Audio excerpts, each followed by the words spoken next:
बहुत पुराना रिलेशन है, 2007 से ही रिलेशन बहुत अच्छा है और बहुत दिन हुए मिल नहीं पाया। तो आगे जब मैं अनशन में था उस समय जौन भाई आया था मेरा हाल खबर पूछने के लिए और उसी टाइम में बोला था कि एक बार हमारा घर पे आइए, बहुत दिन हो गया, आराम से बात करने के लिए हम लोग समय नहीं मिला। ये पॉलिटिकल बात नहीं है, ये अभी हम लोग का एक घरेलू है जो उसका और हमारा रिलेशन है। जोन क्या था और मैं क्या था और अभी क्या है उसमें सब हम दोनों का एक जो है ना योगदान। आदिवासी गोरखा का मिलन के लिए हम दोनों ने इतना कसरत किया है। तो अभी हम लोग एक राजनीतिक हिसाब से नहीं, एक हम लोग घरेलू हिसाब से हम लोग आए हूँ। पंचायत इलेक्शन का बात मैं अभी बोलने के लिए नहीं आया हूँ और पंचायत इलेक्शन जब डिक्लेरेशन होगा उसके बाद में हम लोग सोचेंगे। आगे भी था, जब तक मेरा सांस रहेगा तब तक रहूँगा। यूटी को लेकर क्या सोचे? देखिए, यूटी गोरखलियान कुछ भी हो, है ना, जो यहाँ का आदिवासी, राजवंशी, बिहारी, बंगाली, मरवाड़ी, गोरखा सभी का भलाई हो, उसके लिए सभी मिलकर काम करना चाहिए। अभी का सिचुएशन क्या है, भारत सरकार क्या सोच रहा है और बंगाल सरकार क्या सोच रहा है, उसका मन का बात है। लेकिन हमारा इच्छा आकांक्षा है कि हमारा इतना बरस से हम लोग इसके लिए काम कर रहा हूँ, इसको सहानुभूति अनुसार इसको समाधान करें। सरकार को ये अपील कर रहा हूँ। देखिए, अभी यूटी या गोरखलियान का बात नहीं आते हैं। हमारा जो भी डिमांड है उसके लिए हम लोग, कल भी हमारा सुब्रमण्यम स्वामी का साथ मुलाकात हुआ। मैंने यही बात रखा, 2015 में आप आए थे, अप्रैल 14-15 में, तो आप ही ने खुद ही बोला था कि वो सेमिनार में कि गोरखलियान के बारे में। तो इतना बरस हम लोग आपका जो एक्सपेक्ट किया था वो नहीं हुआ फुलफिल। तो आज हम लोग एक आपको अवेयरनेस करने के लिए, जो हमारा मुद्दा के लिए आप बोला था और क्या है, कैसा है स्थिति, हम लोग जानने के लिए आप लोग आए हैं, यही बोला। अभी हम लोग यहाँ पर भी यही है, हमारा घरेलू स्थिति। लेकिन हमारा पंचायत का इलेक्शन या कोई भी इलेक्शन है, अभी हम लोग का ये विषय अभी ये ने आगे ही बोला था, बीरपड़ा का प्रांगण में आके भी बोला था पॉलिटिकल समाधान करूँगा, परमानेंट पॉलिटिकल समाधान। और पहाड़ तराई डुअर्स, गोरखा, आदिवासी, राजवंशी सब बोला था। तो हम लोग यही चाहता हूँ कि भारत सरकार का नीति निर्धारण क्या है, उसके लिए अभी भारत सरकार को काम करना चाहिए। ऐसा ही पॉलिटिकल समाधान के लिए बंगाल सरकार को भी बोला था हमने कि पॉलिटिकल समाधान आपका क्या है, इसके लिए आप लोग भी काम करना चाहिए।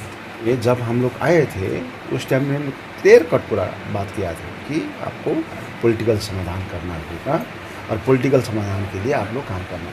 तो इसमें हम लोग सहमति होगी है। देखिए, अभी पॉलिटिकल समाधान नहीं, इसलिए मैं अनशन में भी बैठना पड़ा। तो पॉलिटिक्स में ऐसा देखा मैंने, राजनीति में तो थोड़ा देखा। संसद में पार्टी का लीडर का साथ एक बात होती है, लेकिन दूसरा का साथ बात और लेकिन समय तो आएगा, दिन आएगा, इलेक्शन आएगा, विभिन्न राजनीतिक माहौल आएगा, उस समय में सब तब पूछते हैं ना। इसलिए हम लोग चाहता हूँ कि आने वाला दिन में हम लोग चाहता हूँ कि एक अच्छा भारत सरकार सोचे और बंगाल सरकार सोचे, यहाँ का स्थिति परिस्थिति, यहाँ का कमान का परिस्थिति क्या है। अभी मिनिमम वेजेस लागू नहीं है, अभी इतना डिप्राइव हो रहा है कमान का स्थिति, अभी कमान कितना कमान बंद हो रहा है। अभी इसके लिए भी सोचना पड़ेगा ना। सिर्फ हम लोग एक पद्धति बना के बेच के इसका सहूलियत कमान का श्रमिक लोग को देते, ये तो नहीं। एक पॉलिटिकल इसका परमानेंट सॉल्यूशन करना चाहिए, इसका जो मिनिमम वेजेस लागू इसका करना चाहिए। और संग संग में अभी प्रजापट्टा का विषय, ये भी प्रजापट्टा उसका जितना भी अपना लैंड है, अपना जगह है, ज़मीन है, उसका बारी है, साग रोपने वाला बारी है, धान रोपने वाला बारी है, अलैची रोपने वाला बारी, अपना जो एरिया है। जब उसने अभी सैकड़ों वर्ष से वो अपना काम करते हुए आए, 15% लैंड टी टूरिज्म को अभी दे रहा है। तो हम लोग चाहता हूँ कि उसका योगदान क्या है, वो लोग का योगदान क्या है? जिस योगदान कमान का एक एक मजदूर लोग इतना मेहनत परिश्रम करके अपनी सरकार को या रेवेन्यू दे रहा है, टैक्स दे रहा है, और वो लोग का नाम में उसका जितना भी जगह है, ज़मीन है, उसको क्यों नहीं दे रहा? जैसा टूरिज्म में दे रहा है, तो ऐसा ही कमान का श्रमिक लोग को भी देना चाहिए। पूरा उसका हक में है, जितना उसका अधिकार में है उसको देना चाहिए, सिर्फ घर का घर ही नहीं। सर्वप्रथम उन्होंने जब 2007 में आंदोलन किया तो उन्होंने आदिवासी को जगाया। उन्हीं के आंदोलन से हम आदिवासी जब जागे हैं, मैं उनको पहले इस के लिए मैं उनका बहुत बहुत धन्यवाद। आज वो अगर आंदोलन नहीं करते अपना मुद्दा को लेके तो हम शायद इधर नहीं जागते। तो उन्होंने आँख खोल दिया और हमें आदिवासी को एकता होने के लिए ये मौका हमें दिया। तो आज पहली बार मेरा निवास में आया, मैं उनको मेरे हार्दिक दिलों से मैं उनको स्वागत करता हूँ। और काफ़ी दिनों से हम चाह रहे थे कि हम मिले, घर में आए, क्योंकि उनका आशीर्वाद से मुझे 2019 में टिकट भी मिला और उनका बहुत बड़ा योगदान है। उन्होंने गांव-गांव, गली-गली में कैंपेनिंग किया मेरे लिए, और मेरे लिए टिकट के लिए भी सेंट्रल से बात करके उन्होंने दिलाया।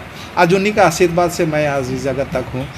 और जब हम जिस समय हम लोग दोस्ती किए है ना, जिस प्रकार से गोरखा आदिवासी में जिस प्रकार से विभ्रांत था, विभिन्न पार्टी हमें एक दूसरा नज़र से देखते थे, लेकिन जब हम एक दूसरे से मिले और आगे का हम आदिवासी गोरखा और इसमें जितना भी राभा, टोटो, मेज, बिहारी, मड़वारी, बंगाली जितना सब है कि हम इस क्षेत्र में शांति लाए। तो हमने शांति, दोनों भाई मिल के हम लोग शांति लाया।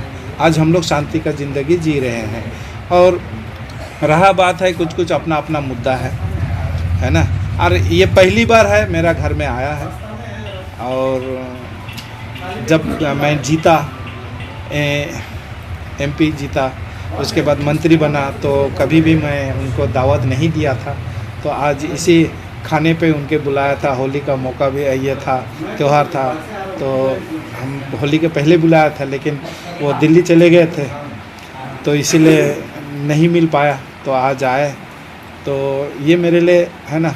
और यहाँ के लोग देखना भी चाहते थे, क्योंकि यहाँ पर 50% गोरखा समाज के भाई बहन हैं, तो चाहते थे एक बार यहाँ का जितने भाई सब माँ बहन चाहते थे कि एक बार देखे हम लोग बिमल जी को पास से, हमारा गोरखा लीडर हिसाब से।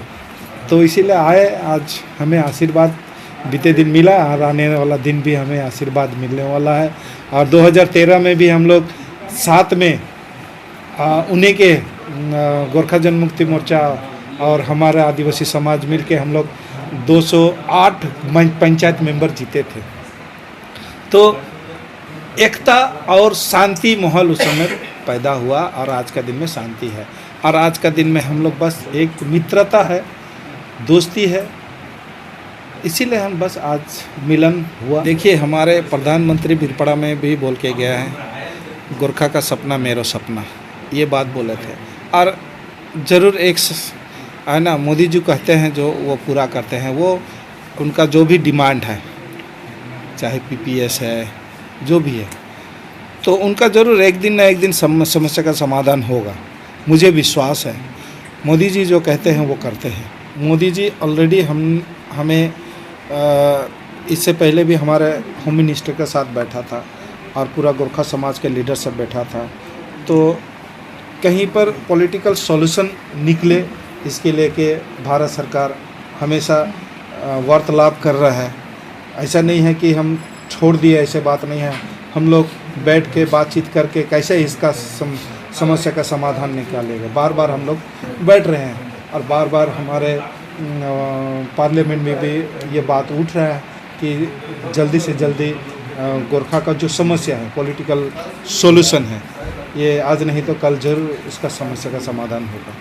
ना राज्य सरकार का है, ये केंद्र सरकार का हाथ में है। ये क्या बनेगा नहीं बनेगा और नॉर्थ बनने के लिए क्या सोच रहा है ना, राज्य क्या सोच रहा है और केंद्र क्या सोच रहा है ये हम नहीं बोल पाते हैं। आने वाला दिन आप लोग को खुद ही पता चल जाएगा कि क्या हो, किस तरह नॉर्थ बंगाल और पूरा पश्चिम बंगाल को किस तरह शांति वातावरण लाएगा। आज का दिन में पश्चिम बंगाल शांति नहीं है। हम लोग शांति से ज़िंदगी जीना चाहता है। तो केंद्र सरकार का पास तो ये संदेश तो पहुंचा है। ज़रूर केंद्र सरकार कुछ सोच रहा है कि किस तरह वेस्ट बंगाल को शांति किया जाए। शांति कब होता है, लोगों का शांति कब होता है, जब विकास जितना सारा योजना है वो घर घर तक पहुंचेगा तो ज़रूर हमारे पश्चिम बंगाल का शांति होगा। अच्छा जॉन जी, सारा बिक पड़ा हुआ है। केंद्र सरकार का कोई भी स्कीम्स इम्प्लीमेंट नहीं हो पा रहा है क्योंकि राज्य सरकार कभी भी हर समय राज्य सरकार झगड़ा करते रहती है।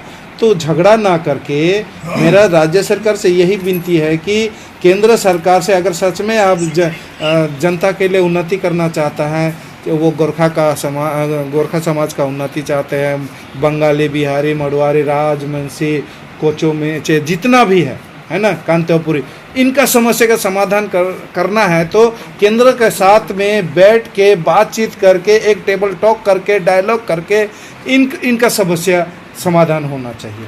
आप दूर दूर भागिएगा तो ये समस्या का समाधान नहीं होगा। ये टेबल में बैठे इतना सारा आप मेरे पास धरना दे रहे हैं, काफ़ी इससे पहले 1 सप्ताह का धरना है, कल परसों 6, ये आप टेबल में बैठिए ना। हम लोग तैयार हैं, हम लोग हैं, केंद्र सरकार तैयार है राज्य सरकार से बैठ के ये सारा समस्या का समाधान करने का। आप टेबल में नहीं बैठोगे, धारणा में दोगे, धारणा से समस्या का समाधान नहीं होगा।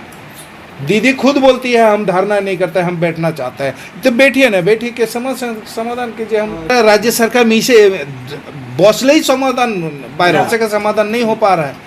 ये अलग अलग क्यों हो रहा है? अरे आपका दायित्व है, आप गार्जियन है, राज्य का गार्जियन कौन है?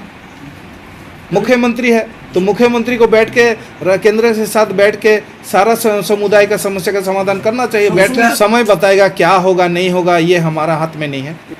जरूर कहीं ना कहीं पश्चिम बंगाल को शांति वातावरण और विकास की ओर ले जाने के लिए हमारे शीर्ष नेत्री सब चिंता भावना कर रहे हैं। यहाँ पर शांति एक दिन ना एक दिन होगा।